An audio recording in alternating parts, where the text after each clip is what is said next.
Welcome back to the Growing Up in Scientology YouTube channel. So we're going to try something a little different this time.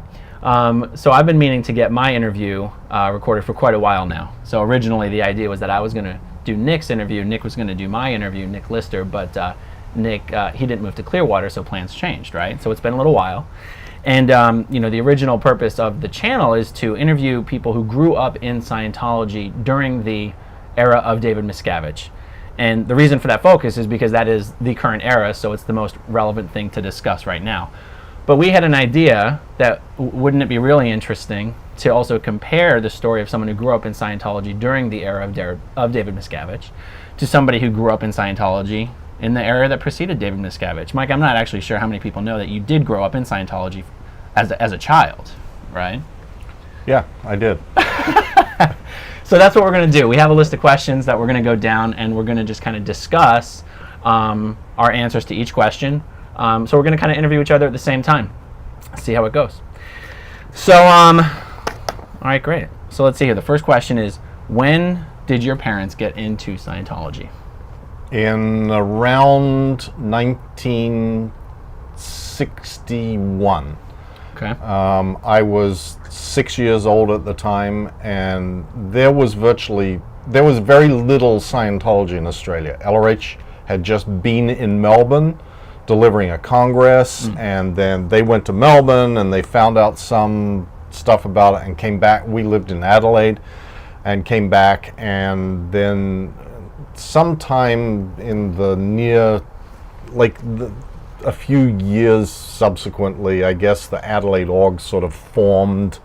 Some people had also been in Melbourne and gotten trained or something. I don't even know what the story is about that. But the answer to the question is in about 1961 when I was 6. Okay. What about you?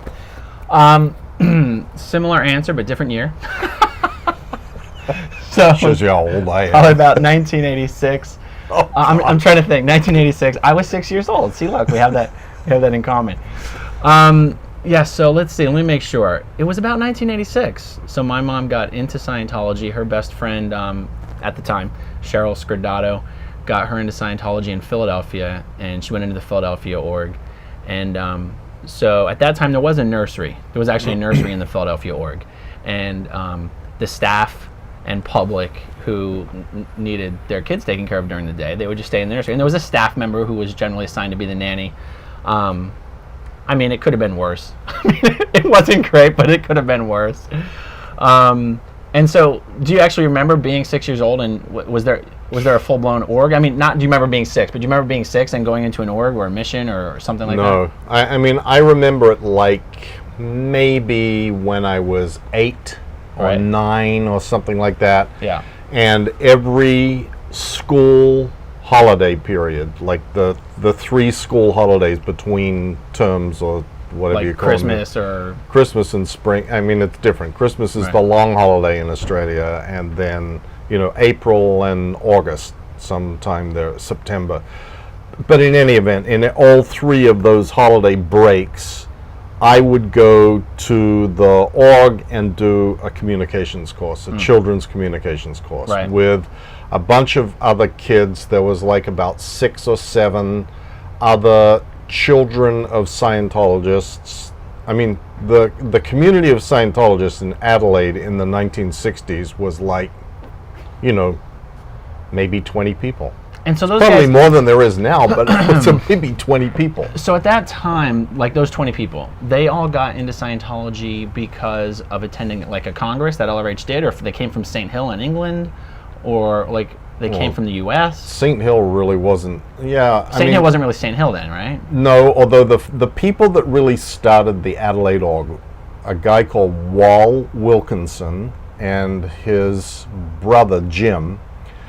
Wal had been at St. Hill studying the briefing course, and he came back from the briefing course. Now, I don't really remember what year that was, but what happened was then there was this little tiny org and a few people. And remember, at that time in Australia, at least in Victoria and Western Australia, Scientology was banned. Right, okay. So there was a lot more to this growing up that way, then it was like, Walt Wilkinson, the police came and took away his e-meter and his books. They raided his house, and we used to keep our Scientology books hidden somewhere, like under the right. in the back, so that nobody would see them. It was like really not a very popular activity at the time. So your parents get into Scientology when you were about 6. You said the earliest memory you have is somewhere around 8. So what's the first, you mentioned like during your school breaks you'd be doing these communication courses. What's the first memory that you have of being in an org, or it was an org by the first time you were in it, not a mission, and doing a service? It was a communication course, that's the first memory you have of doing it? Absolutely. And so you're doing the drills, like the basic 0 through 4 TRs of just... But the vast majority of time spent on TR0 bull bait. Right. So that's so funny, because that's the same with me, except, so in the Philadelphia org, you had the nursery. And the kids would just run around wreaking havoc, right? And so the main course room was up on the 2nd floor. And, whenever we would look into the main course room, there was nothing terribly interesting other than the clay table. So the clay table was, everyone's doing their clay demonstrations, which is something that is used in Scientology study. And so you always wanted to be in the course room to mess around with the clay, because there was mountains of clay. And so at this time, there was only one course room. So the introductory courses and the major courses were all done in the same course room. So the popular thing for the kids to do is to do the communications course, right? And there was also a course called the 8 Dynamics. I remember it being a big green book, although the course, you're only studying a part of it. But I remember there were very vivid images of people being sacrificed and stuff. Like, I don't know, it had to do with the God dynamic and the history of how people had interacted with the God. It was a big green book. It wasn't... Sure it wasn't the original What is Scientology? Oh, it totally could have been. In fact, it probably was, and we were probably studying a part of it. So I'm mentioning this because the 2 courses I distinctly remember doing is the Success Through Communication course, which is the communication course, and the course called the 8 Dynamics. And of course I remember bull bait. Bull bait is where you're sitting in front of each other and you're trying to make each other laugh, which as kids is just a joke, right? I just remember we're sitting in front of each other making monkey faces and stuff, and then of course I'm doing it with my twin brother, so we start fighting, and I remember we got sent to ethics for fighting. It's like whatever. So that's my first memory of doing a Scientology service. And at that point it wasn't like it wasn't like, oh God, we're being forced to do a course. It was almost like you wanted to do it. It was like you were being let to do it, right? It was the same with me. They were my friends. Right, exactly. And it was like, it wasn't a serious activity. It was goof off time. Yeah. It was like time to spend with your friends, not in the house, not with mom watching over you, seeing what you were doing all the time. Right. You could go mess around and do stuff that you weren't supposed to be doing, and there wasn't really... the supervisor was there trying to keep control of the kids, but, a course break, you were gone, out and running around, and it was in downtown at the time. So. Right, yeah. Okay, you mentioned something about the school breaks and being on course during the school breaks. That's like 3 times a year. So that means it wasn't normal, outside of those breaks in the year, it wasn't normal for you to just on a weekly or daily basis be in the org doing stuff? No.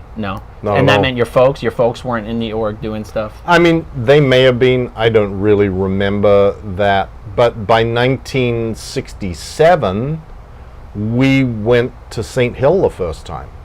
Right, okay. So, and that was when they went and did... actually, it wasn't 1967, it was 1969. Okay. They went and did the first time was 1967, then again in 1969, and then again in 1973. Got it. So just give me an idea, between, what was the year that you said they got in? You were 6 years old? 61. Okay, between 61 and 67. That was a long time ago. Or ancient history. Between 61 and 67, when you guys went to St. Hill, you guys all went together? Yeah. Okay. So how much Scientology did you, as a kid, I mean, you're still pretty young at that age, how much did you really do between that first communications course and when you guys all went off to St. Hill? Was it much? No? Basically nothing else. That was what he did. Right. That was the... And, spent my parents were very, very close with Wall and Jim Wilkinson, the ED or the people that opened the org. So we would spend a lot of time at their house, and they'd talk about Scientology. You know, that was what the discussions revolved around, and the books that had been read, and whatever happened at the briefing course when Wall was on the briefing course, and you know, so sort of by osmosis, a lot of things came into my universe of how I thought about things, or what my ideas were about how you kind of approach life. I mean, all the way down to like even the ARC triangle, though I don't recall that was, it may have been on the communication course, maybe not, but it was certainly one of those things that was something that I learned very early on, like as a kind of a stable thing to think within life. A way to think about people and life and whatnot. Right. So let's see, the question we're talking about here, earliest memory you have of being in an org or mission. So actually for me, my mom joined staff pretty much quite early on. After she went into the org, she pretty much almost immediately joined staff. And so we were school age, it was right between 5 or 6 years old. And yeah, we would spend, I remember we would go to school, and then, I don't remember exactly how we got transported or anything, but we would go from school to the org, and then we'd be in the nursery, and sometimes we'd be the only ones, or sometimes there'd be 3 or 4 or 5 other kids. And you know, we'd be there until 10 o'clock at night, which is when the org pretty much closed down. And then we'd just drive them. So it was pretty much a daily thing for us. I remember that very distinctly. And it was, it didn't seem weird to us. It was pretty normal. Even at that early stage, though, there was a little bit of recognizing that what my mom was doing and what was going on in the org, and then what happened outside in the real, regular world was different. I definitely experienced that idea of you didn't really want to talk about, well, okay, from the viewpoint of a child. Oh, what does your mom do? I dreaded that question. Like, how do you answer that question without sounding like a weird kid? Right. Like, and what I mean is, you don't. I want to say my mom works at a church because we didn't think of Scientology as a church. Right. So you want to say my mom works at the org? Oh, the org? What, like the cyborg? And then you just don't want to be having this conversation. So I remember being in, at this point it was 3rd grade, because my mom was on staff for a bunch of years, and we're all sitting on the floor in like a circle, for some reason going around talking about what our parents did. I just remember one of these moments as a child being like really fucking nervous, like, God, I hope this segment ends before they get to me. You know, like, what am I gonna say? Oh God. And but it was that weird dynamic of knowing that whatever was going on and what we were doing was different and hard to explain, but also not feeling like it was weird while we were there. Yeah, like, you know what I mean? I hear you. Right. It actually reminds me that, you know, the times that we would then go into the local org, and this goes beyond like 1967, you know, even subsequent years, it was like sort of like a community of people that had a common interest, and there was no IES reg, there wasn't even a reg at all. Right. It was people, they'd come in there and they'd sit down, they'd have a cup of tea. Right. And be chatting and sort of hanging out like with friends and like-minded people, and talking about, you know, how are they going to go clear. It wasn't an us and them. It wasn't the org and the public. It was the community of Scientologists. Right. And as a small community, and, you know, kind of a persecuted community, there was this kind of camaraderie about it that was kind of cool. It was a pleasant environment and a pleasant place to go into and be around. Yeah, I had the same thing. When I was at school, I mean, I didn't tell anybody anything about Scientology at all. Right. And my parents were never on staff, so I didn't have that. Well, where are they? What do they do? But it was all very much, we had certain friends that were Scientologists, and those people were treated one way, and then we had other friends who were not, including our family, my cousins and my mother's sister and my father's sister and all those people, where the subject never came up. Right. At all. Right. Even when we were going to St. Hill, it was just like, oh, we're going on a vacation, or we're going, Isn't that funny? Because you'd never have that. I don't think you'd encounter that same situation with someone who was Christian or Jewish or whatever. Of course not. You never be like, don't tell anyone we're going to church. But maybe that's because people understand going to church. Right. I think so. Okay, good. So let's see here. Next question is, what's the first time that you were exposed to auditing or doing a course? Okay, now we covered the first time of being on course. Let's talk about auditing, because that's kind of an extra step growing up in Scientology, actually getting auditing, right? Right. So was your first time, you didn't get any auditing until your family went to St. Hill? And I guess Until we came back. Oh, is that right? I didn't get any auditing there. How long were you guys at St. Hill when you went there? That first time, I think about 4 months, maybe it was 6. Okay. And my parents went there, and they did through power processing. Mm-hmm. That had just become available. I mean, not just become, but was a relatively It was the thing to do. Well, actually, by then, 1967, I think that you could do the clearing course and maybe OT1 or something even at St. Hill, but I'm not sure if you had to be on the briefing course to do it then. I don't remember. But power was like the thing. So they went and did power and power plus. And I went to St. Hill just kind of... How old were you at this point when you went to St. Hill? 12. Okay. So, but I didn't really have any interaction or involvement with anybody there. I just went there sort of... Not even with other kids? What, other kids there hanging out? Same situation as you? We lived in a town near East Grinstead called Haywards Heath. And I went to school there, and... that was... Oh, you're actually going to school. It was almost like you moved there for 4 months. Yeah, exactly. Okay. So let's just quickly define a handful of terms here. So St. Hill is a big castle, a big house, a big manor that L. Ron Hubbard bought in East Grinstead, Sussex in England. It was his home, and it became basically the central hub, the main church of Scientology in the world, the central hub of Scientology activity at that time, right?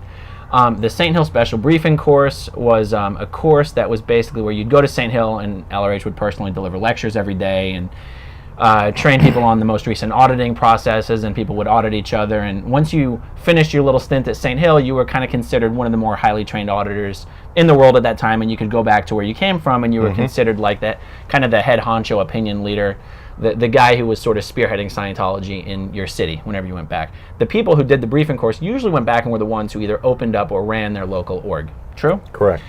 Anything else there that we needed to define? Power processing. So now I'm going to tell me if the definition back then is different than the current definition. So currently, if you're getting Dianetics auditing, new era Dianetics auditing, which is old Dianetics but with an e-meter and slightly different, if you finish all of your Dianetics auditing and you haven't gone clear, then you do power processing and power plus, and I don't really know what the actual fucking purpose of it is, other than it's what you do after you finish NED and you haven't gone clear. What was it back then? Was it that same thing? No, because back then, Dianetics was the beginning of the grade chart. New era Dianetics even? It didn't even exist. Oh, okay. This was before the Hubbard Standard Dianetics course. Okay, geez. So it was just Dianetics. Dianetics, Book 1, Dianetic Auditing, R3R, and then you did grades, and once you'd finished your grade up through grade 4, you did grade 5 and 5A, which was power and power plus. So at that point, everyone on their way up the bridge did power and power plus processing before they started their OT levels. Before they started, well, before they went clear. Oh, then they did the clearing course. Then they did R6EW, and then the clearing course. Don't do that. Don't do that. Okay. Wow. Okay, good. It is what it is. So they went to St. Hill to do, was it largely because you wanted to go to St. Hill because it was kind of the cool thing to do, or were they specifically there to do services that you could only do at St. Hill? Both. Both of those things. Okay, yeah, great. the first time we went. Okay, good. So then you come back from St. Hill, and that's the first time you get any auditing? Mm-hmm. And so what was it? What'd you do? What was the auditing? Grades. Grades? Yeah. Okay. I mean, I probably had life repair and whatever, but some woman, I can't even remember her name, would come to our house and audit me. Oh, so not in the org? Nope. Okay. And so your parents just wanted you to get this auditing? Yeah, I guess. I think it was a friend of my mother's. She may have been doing an internship. I didn't have a clue.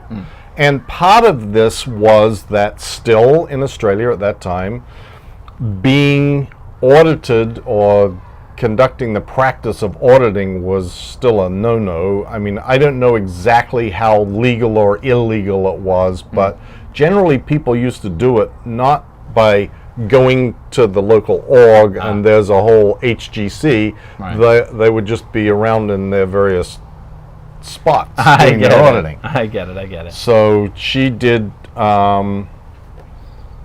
some grades. I didn't even know what version, like probably single flow grades. Okay, good. So generally speaking, the grades are all audited. They're the same type. They're all audited the same way. It's all the same types of processes. It's generally speaking asking you open-ended questions about yourself, and you just think of the answer and give it to the auditor. It's not.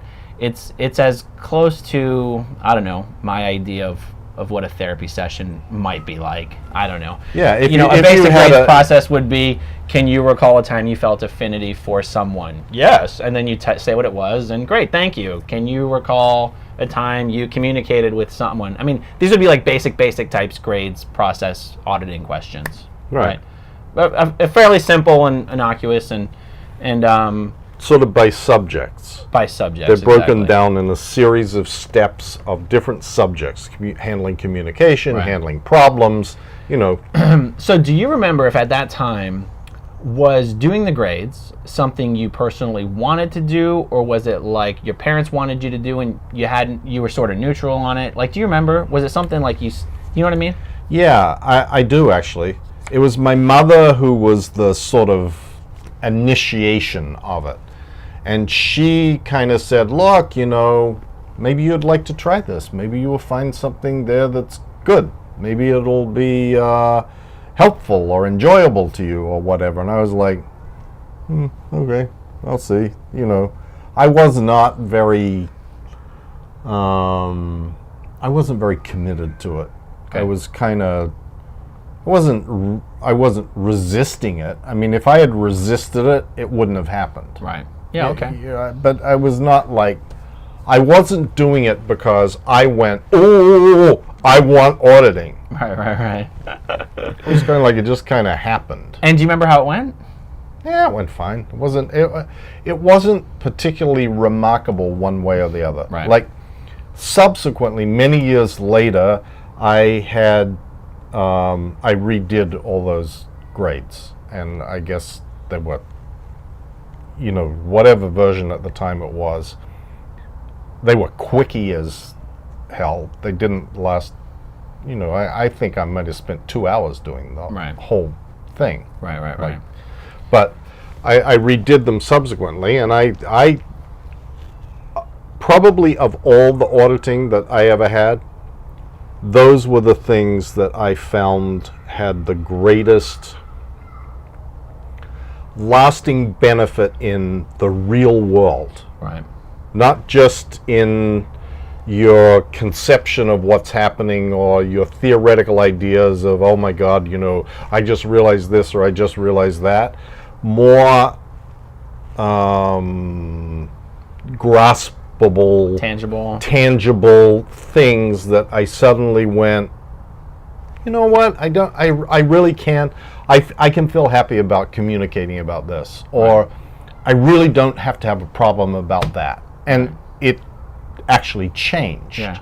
It just seems to me that the difference, one of the big differences for me between the grades and what's audited on the grades and whatnot, and the other parts of the bridge that I think the public tend to hear more about, which is like the Xenu and the OT levels and stuff like that, is that the grades just deal with subjects that are just kind of common sense, would apply to absolutely anybody's life kind of thing, regardless of whether you believe anything L. Ron Hubbard ever said about anything at all, right? Like you have grades talking about memory, and then the next one is communication, and then the next one is problems, and then the next thing is basically destructive acts, and then the subject of change, and then the subject of fixed conditions. So I think that's one of the differences between whether that body of knowledge has the ability to make someone actually feel better in any way, because you're addressing subjects that everyone struggles with to a degree. Yeah. Do you know what I mean? Yeah. Okay, so your first auditing was grades. That's very interesting. So my first auditing, I guess if you can call it auditing, sometimes you do, sometimes you don't, is method 1 word clearing. Oh my God. So the first auditing you had 12 or 13 years old basically, right? Yeah. So I was about 12 years old when I'd already joined staff, and I was having to do it. You joined staff when you were 12? Yeah, joined staff when I was 12. Now again, I'm jumping the story a little bit, right? Because understand. My mom had been on staff for a handful of years, and then she left staff, and then she got remarried, and so in the household it was my mom and her husband, and then me and my twin brother and my stepbrother and my stepsister, and she had started to homeschool all of us for a year. Oh, in addition to two sons of her other friend. So there was, I'm mixing datums here. In the household, it was my mom, her husband, me and my brother, and my stepbrother and my stepsister. On a day-to-day basis, there were 2 extra kids in the household because all 6 of us were being homeschooled. So then, and then my mom's friend, whose other 2 children were being homeschooled with us, she had also gotten into Scientology.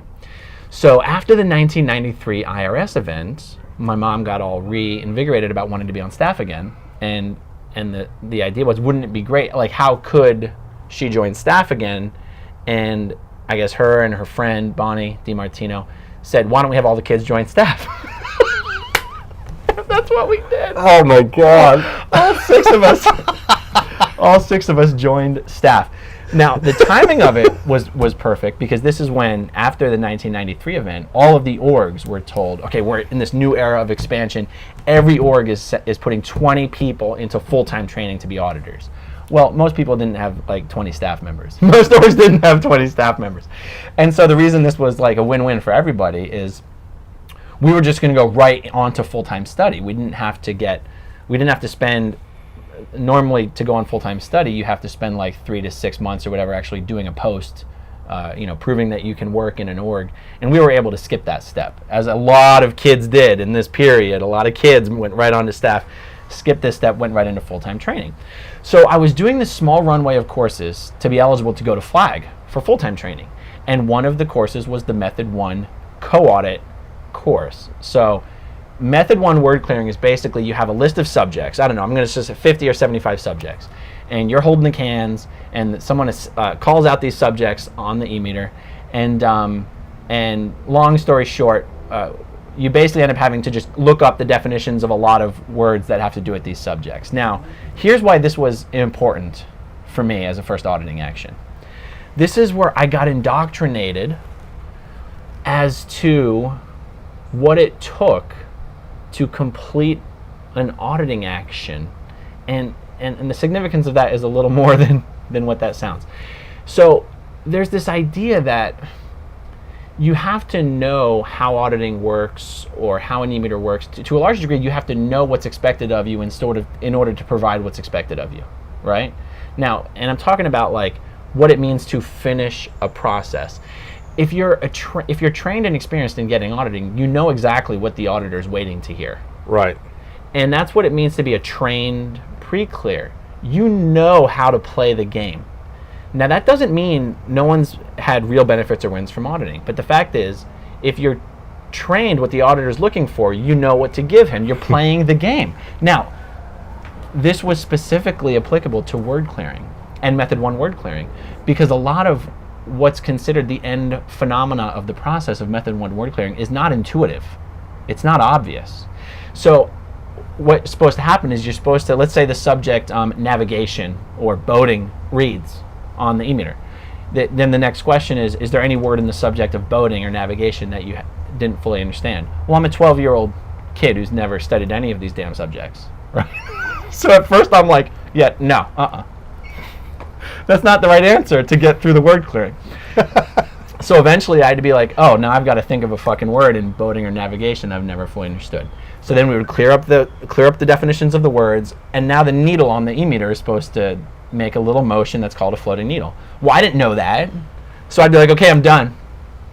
Instead of, as a trained pre-clear, you know that you've got to do certain things to make your needle more likely to make a floating needle motion. I mean, am I bullshit? I'm like, this is real, right? Mm-hmm. Okay, so then the needle would float. And then you'd be like, so did anything happen? Did anything happen? Of course, the auditors asked me this question, did anything happen? And the supervisor, it's a student that's auditing me, so the supervisor's standing behind him. And I'm like, what do you mean, did anything happen? What does that mean, did anything happen? I understand the word now. What's next? And after a while, I came to learn that you have to actually have a realization. And in Scientology, it's called a cognition. You have to have a realization about this subject. You have to recover some hidden knowledge about this damn subject from clearing these words. Except I wouldn't know that because it doesn't happen naturally. You have to, I'll speak for myself. I had to know that that's what was required of me in order to finish the process. And then I would look inwards and come up with a realization or a cognition about this so I could move on to the next fucking step, right? And that's important. I didn't realize the importance of it at that time, but looking back on it, it was quite important because I think a lot of what I experienced in Scientology, I hate to make a generality of this early on in the interview, fit that format where I was providing what I knew was expected of me and looking inward to find it. And maybe I had to convince, it's not like I was conning everyone around me. I think to a degree I got to a point where I was conning myself. I was looking for the thing inside me that I knew I was supposed to find in order to move on, Okay, so that's a very long answer to the question of what was your first experience with auditing. That was my first experience with auditing. I did have much more beneficial, much more pleasant experiences with auditing later on, but that first one was really rough. It was also the one where I became aware that it was a matter of how to get to the finish line. And what did you have to do to get to the finish line? That experience was one that was being done for the sake of finishing it. It wasn't being done for the sake of improvement. It was like, what do I have to do to get to flag? I have to do this. Well, what do I have to do to finish this? Well, you've got to have a win in the subject of boating. Holy shit, I just had a win in the subject of boating. I mean, you get what I'm saying, right? I do. I mean, that is a microcosm of a lot of Scientology. Right. Everybody's got stories about how they managed to navigate their way through whatever it is that they needed to navigate their way through in order to get wherever it was that they were trying to get. Right. Even down to what do you need to do to make sure that your needle is floating. Right. And there's a lot of people that have a lot of stories and techniques that they developed. Now, in truth, Scientologists or a true believing Scientologist will tell you that's not possible. Yeah, they'll say that. But they all do it. They don't believe it. I know. Yeah. But this is sort of a part of a lot of what They'll say if you're doing that, if they were being honest with themselves, they would say, yeah, we know you can do that, but not if you're being ethical. Yeah, and then the other thing they'll say is, oh, well, obviously the auditor's TRs were out, or the auditor's metering was poor, or the auditor missed it. Right. Like, if I was the auditor, I wouldn't have missed that. Well, the truth of the matter is, that is endemic in the subject of Scientology and the auditing and even training that happens. Totally. I mean, totally. It's just an interesting microcosm. It's interesting you brought that up because it started me thinking about stuff. But I'll get off on a roll and then we'll never get anywhere. Right. We have many parts to look forward to here. Okay, so for your half of this story, your part of this story here, you've come back, you've got some auditing, that your parents aren't on staff, your parents aren't in the Sea Org, you're not on staff, you're not in the Sea Org. It sounds like it was a mildly entertaining or whatever experience doing the grades. The next question here is, when did Scientology change from being something that maybe you were being compelled to do or forced to do as a child to being something that you embraced and wanted to do yourself? Now, in your case, it doesn't sound like you're really being compelled, right? Maybe you can take us on sort of a little snapshot of how do you go from Mike Rinder, who just got some auditing on his grades in Australia, to, I mean, everyone knows you as Mike Rinder, the head of Office of Special Affairs. Like, what the hell happened between the age of 12 or 13 years of age to... Really? Nothing. Just happened. So you're 12 or 13. Like, what's the next big step for you? Joining staff, joining the Sea Org? How do you get a little further advanced in your Scientology experience? Well, actually, the next big step was going back again with my parents to St. Hill. In 69. In 69. And that was when they did the HSDC, which was a prerequisite, the Hubbard Standard Dianetics course, Okay. which had just come out and became a prerequisite to solo auditing. So the HSDC, it's a new, more standard, more faster, effective version of the auditing Dianetics. Right. So when you said a prerequisite to solo auditing, a prerequisite to doing your OT levels. Correct. Okay. And then they did through what was at the time OT7. Okay, so they did pretty much all the auditing that was available to be done at that time Correct. as a public. Correct. They're not on staff, they're not in the Sea Org. Nope. Okay, you go back in 69 with them. Yeah, and How was long? there for a long, this time it was for a year. Okay. And I went to school again, Okay. different school this time in Clearwater, which is another town near East Grinstead. I didn't have a lot of interaction again with anybody really at St. Hill. So like recruiting you into this, it wasn't like, oh God, we got a fresh young Scientologist, let's recruit him right now. Not Nope. like that at all. Not like that, not at all. I mean, I came to know some of the people there because my parents were there. Like, there was a very famous woman there called Isla Pride, who was the advanced courses supervisor forever. I mean, she passed away like last year or something. Wow. And had been there forever. And a guy called Chris Burton, who was still around, who was the supervisor, the solo, the advanced courses supervisor. And I kind of came to know them because I was a kid with my parents, and and many years later I would see them when I went to St. Hill for the annual IAS event. And Okay.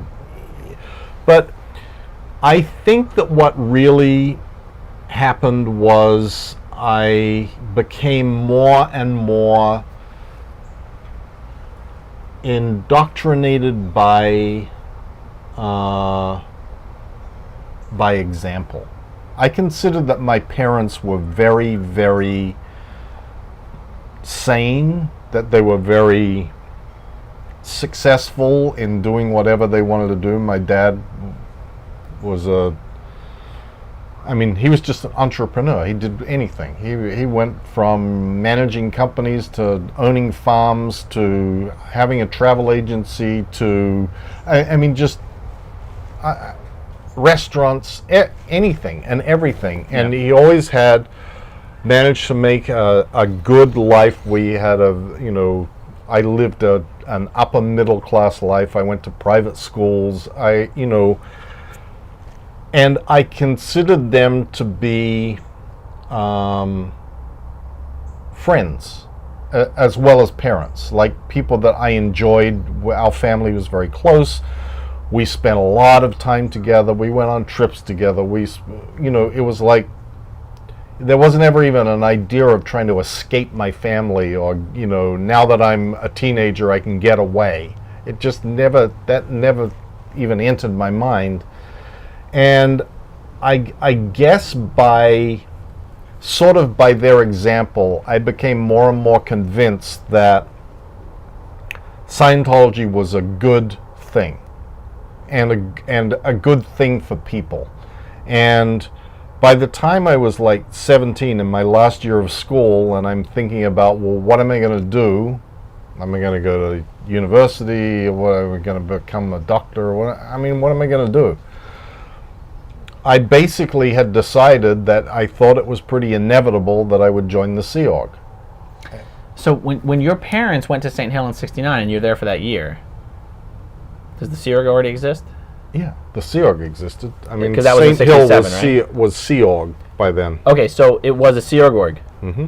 Okay, so you're exposed to the Sea Org during that whole time. Yep. And these people that you're meeting that are friends with your parents, they're all Sea Org members. Yep. Okay. Yep. In fact, the woman who ran AOSH UK at that time, Darlene Reginus, was a pretty famous Sea Org person, and she was a South African. She sort of marched around in a hat and looking very officious. And her husband Len was I think he was the OT3 course supervisor or CS or something. And they're like, the Sea Org had a presence then, Right, and it was well thought of. It was very well thought of, and of course, particularly at St. Hill, because St. Hill was the genus of the Sea Org. Everybody that originally went into the Sea Org basically came from St. Hill, because they were on the ship with LRH. No, that was afterwards. No, LRH went off. He left St. Hill and went off and ended up in Tangier. He created the Sea Org. Then he created the Sea Org by buying a boat and telling some people from St. Hill, go get the boat in Hull and sail it to Las Palmas. Okay.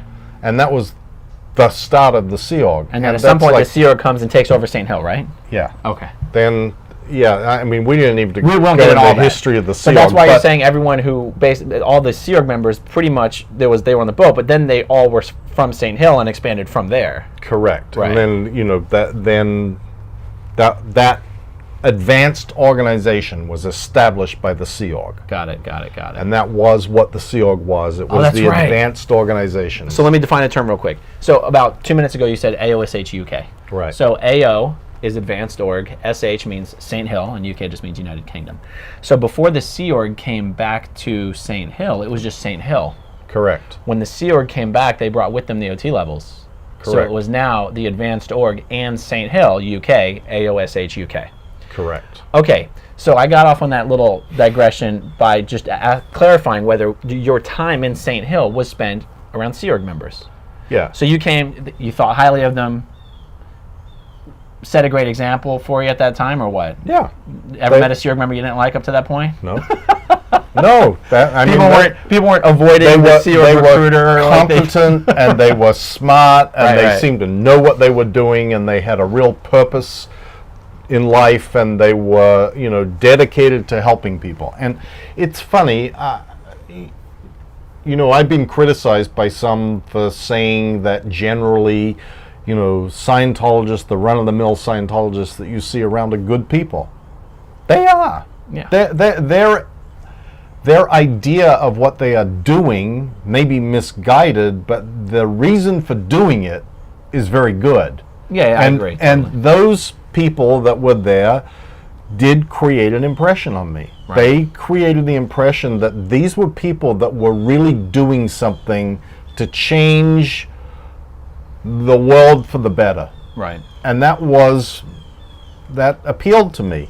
And so I sort of, was kind of resigned to the fact that I was going to be joining the Sea Org. Right. And that what I wanted to do when I joined the Sea Org was not join the Sea Org and be in Sydney, which is where by the time I did the Sea Organization was in Australia, but was to go to where L. Ron Hubbard was. And at that point, was it on the Apollo, flagship Apollo? On the Apollo in the Mediterranean. So then, when you said a short while back that you're basically at the point where you're graduating high school and you have to decide which way you're going to. Did you graduate high school? Yeah. And was that in England or in Australia? In Australia. Okay. So you graduate high school in Australia at 17, 18? What are you? Yeah. No, I was 17 and I graduated high school in December of 1972.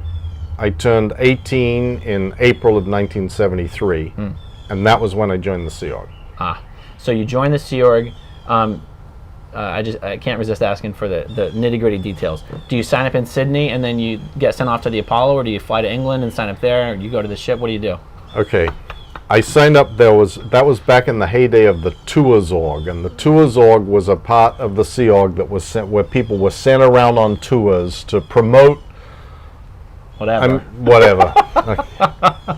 And there was a guy or two guys that came to Adelaide, and when they came to Adelaide to do their tours, they used to stay with us. And one of them was named John Parcell, and the other one was named Steve Stevens. And John Parcell was a long-term Sea Org member. He was a Class 8 that had done the Class 8 auditor training course on board the Apollo with L. Ron Hubbard.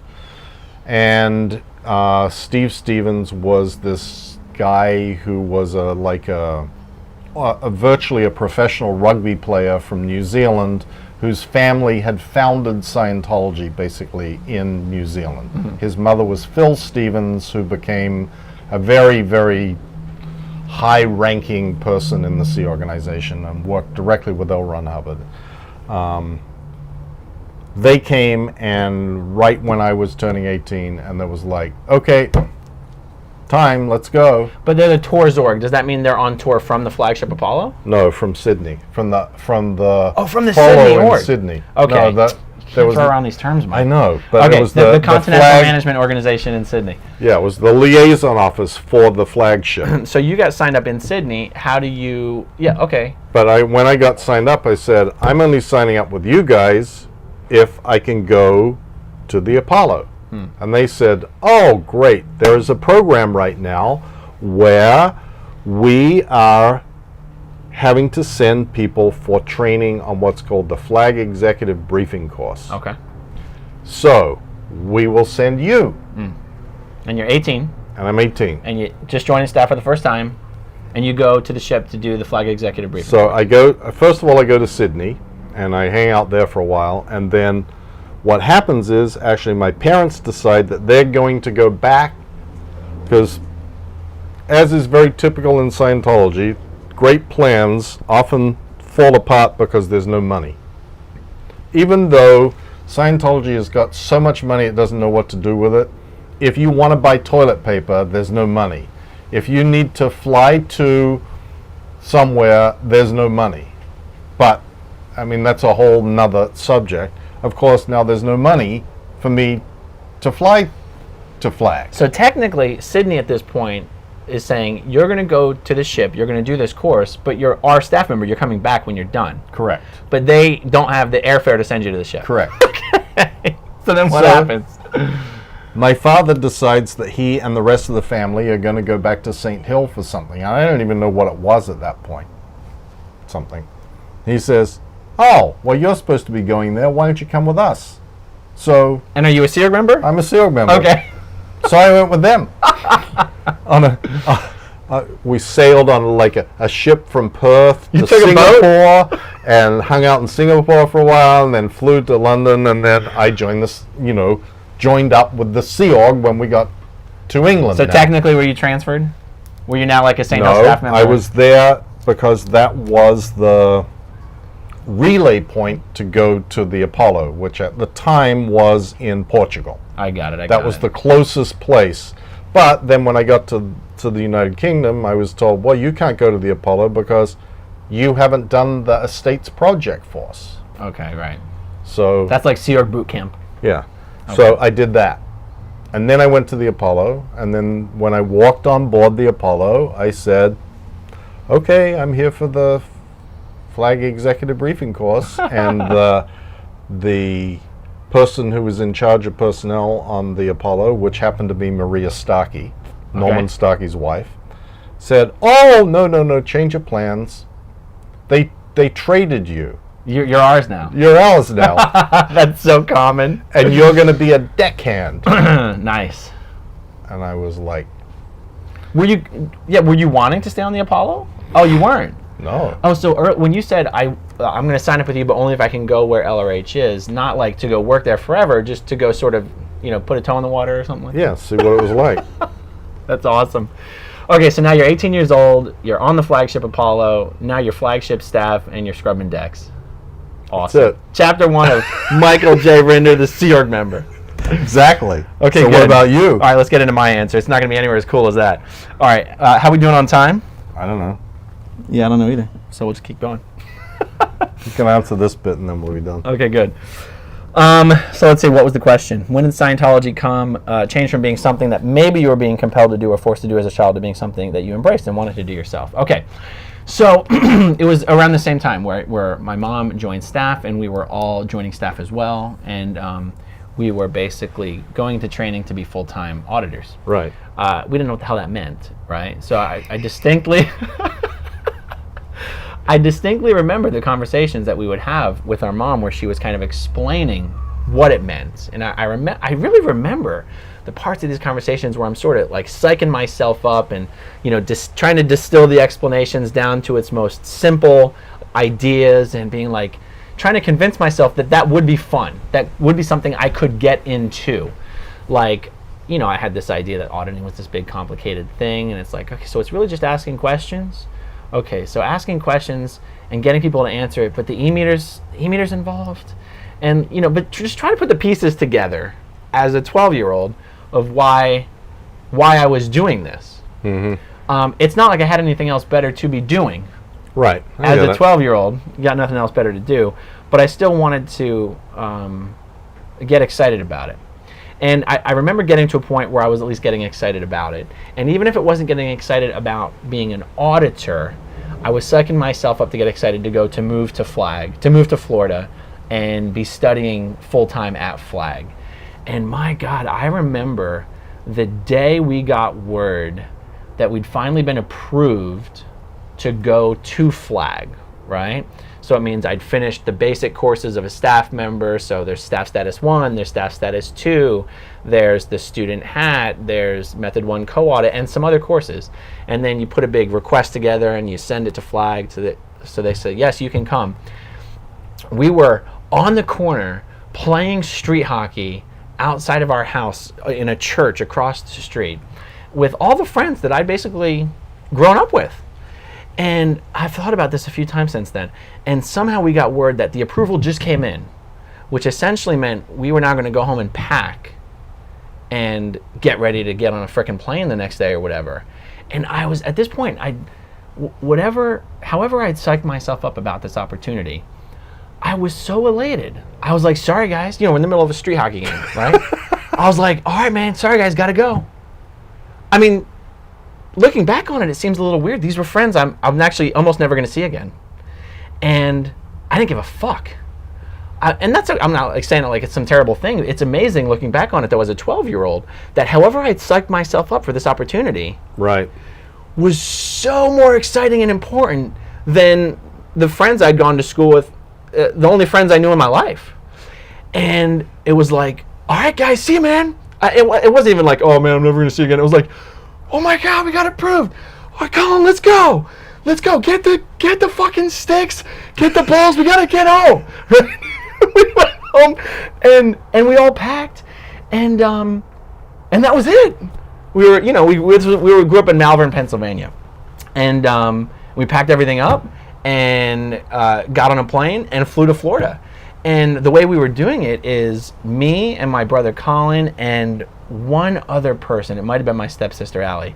We got on a plane and went first. We were just boom, we were there, because my mom and like 4 or 5 other out-of-org trainees or staff members from Philadelphia who were going, they had to get everything all prepared. Like they were going to get a U-Haul and pack up all the materials that we were going to need while we were studying at Flag. No, it was me, my brother Colin, and a friend of ours, Edward DiMartino. We went first, and then everyone else came like 2 weeks later. And it was exciting. I mean, for us, it was very exciting. We're 12 years old. At this point, we're starting to be told about the bridge. We're starting to be told about OT. We're starting to be told about staff. We're starting to understand the Sea Org. We're starting to understand who David Miscavige is and where he fits into this story. And an interesting part of this is also, as a kid growing up in the org, Scientology has these big events 4 or 5 times a year. Well, we love those things because while everyone was in the event, we were wreaking havoc and playing, either downstairs in the org with all of our friends, or sometimes if the event was in a hotel, we'd be, messing around on the escalators and the elevators, and just like we looked forward to these events, right? What we didn't do was sit down and watch the events. The 1993 IRS event was the first event that for some reason I just snuck in and watched it, and it happened to be the end of it. And I was, at this point, maybe even 11. And it blew me away. Like, looking back on it, I don't even know how I understood what they were talking about in the event. Right. They're talking about IRS, religious recognition. They're talking about the whole story. He tells the whole story. I think I watched the last hour of the event. And at the end, when he announced the war is over and everyone's freaking out and everything, I was like practically out of my fucking head. I mean, it was a really big deal for me. I'd never almost even felt like that before. Just watching this event. No one told me to go in and watch that event. Right. And so things started to change for me pretty quickly after that, after that event. And so that's when it started to become something, change from something I was doing sort of because I had to. Like when our mom first told us we're all joining staff, it was almost like, ugh. When we joined staff and we had to be on course until 10 o'clock at night studying about how to use a dictionary, it was like, oh, fuck, this sucks. But there was a point in there where I started to enjoy the studying itself. And then it started to be, I started to enjoy the excitement of getting ready to go to Flag. And then I started to enjoy just being at Flag. And by the time I was at Flag, and you're studying 100 hours a week, right? And you're starting to meet people from all over the world. And everyone's doing the same thing. And you're starting to meet some other people started to trickle in that were about our same age. At first we were just the youngest people there. And it started to take on a whole unique existence that was just completely 100% separated from anything I'd been doing before that. Yeah. Like there was who I was at that point from then on, and then who I was before that point, and there were two completely different people. Yep. And so that was it. That was the point for me. And we got a lot more to go here, so we got a lot more parts to record, but that's going to be it for now. Hope it's been fun and entertaining for you guys. That's it for now, right? Yep. Okay, good. Thanks for watching, and we'll do part 2 very soon. Bye.